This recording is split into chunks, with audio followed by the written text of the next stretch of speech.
आपण पाहत आहात स्वराज्य न्यूज. सत्य हेच जे तुमच्या समोर.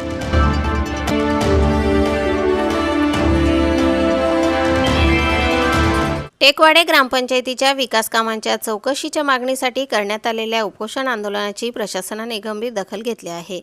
सन 2020 ते 2026 या कालावधीत ग्रामपंचायतीमार्फत करण्यात आलेल्या विविध विकास कामांची सखोल आणि निष्पक्ष चौकशी करावी अशी मागणी ऑल इंडिया पॅन्थर सेना धुळे जिल्हा युनिटच्या वतीने करण्यात आली आहे. या मागणीसाठी आज उपोषण आंदोलन करण्यात आले. ऑल इंडिया पॅन्थर सेना शिरपूर तालुका अध्यक्ष दीपक भिलावाडिले आणि धुळे जिल्हाध्यक्ष सागरभाऊ मोहिते यांच्या नेतृत्वाखाली हे आंदोलन करण्यात आले.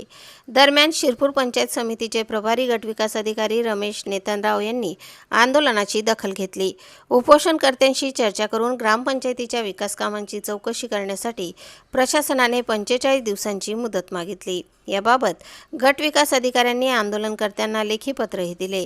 प्रशासनाने चौकशीचे आश्वासन दिल्यानंतर ऑल इंडिया पॅन्थर सेनेने आजचे उपोषण आंदोलन तात्पुरते स्थगित केले. मात्र दिलेल्या 45 दिवसांच्या मुदतीत निष्पक्ष चौकशी पूर्ण करून दोषींवर योग्य ती तर पुन्हा तीव्र आंदोलन छेडण्याचा इशारा संघटनेने दिला आहे. ग्रामपंचायतीच्या विकास कामांमध्ये पारदर्शकता असावी आणि ग्रामस्थांच्या पैशांचा योग्य वापर व्हावा अशी आंदोलनकर्त्यांची भूमिका आहे.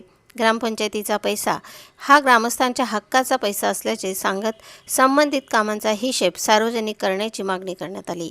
आता प्रशासनाकडून या प्रकरणाची चौकशी नेमकी कशी केली जाते, चौकशीत कोणत्या बाबी समोर येतात आणि दोष आढळल्यास संबंधितांवर काय कारवाई होते याकडे ग्रामस्थांसह सर्वांचे लक्ष लागले आहे. दरम्यान 45 दिवसांची मुदत संपण्यापूर्वी प्रशासनाने चौकशी करून योग्य ती कारवाई करावी अशी अपेक्षा आहे. तर केलेल्या मुदतीत कारवाई न झाल्यास आंदोलन अधिक तीव्र करण्याचा इशाराही ऑल इंडिया पॅन्थर सेना धुळे जिल्हा युनिटने दिला आहे. प्रशासनाच्या पुढील भूमिकेकडे लक्ष लागले आहे. प्रतिनिधी जितेंद्र पाटील सह स्वराज्य न्यूज शिरपूर. या ठिकाणी शिरपूर तालुक्याचे पंचायत समितीचे गट विकास अधिकारी यांनी मला भेट दिली व त्यांनी मला पत्र दिलं की जे विषय तू मांडलेले आहेत 2026 मध्ये टेकवाडे गावातील विकास कामाची आम्ही चौकशी करू आणि चौकशीमध्ये दोषी आढळून आले त्या अधिकाऱ्यांवर आम्ही कायदेशीर कारवाई करू.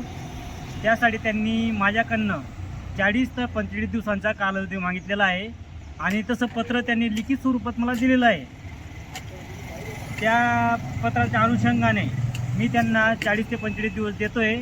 जर या 40-45 दिवसात त्यांनी तसा अहवाल चौकशी करून तसा अहवाल मला दिला नाही तर मी आझाद मैदानला याच विषयावर तीव्र स्वरूपाचे आंदोलन करणार आहे. याचा मी सदर पंचायत समितीला इशारा देतो.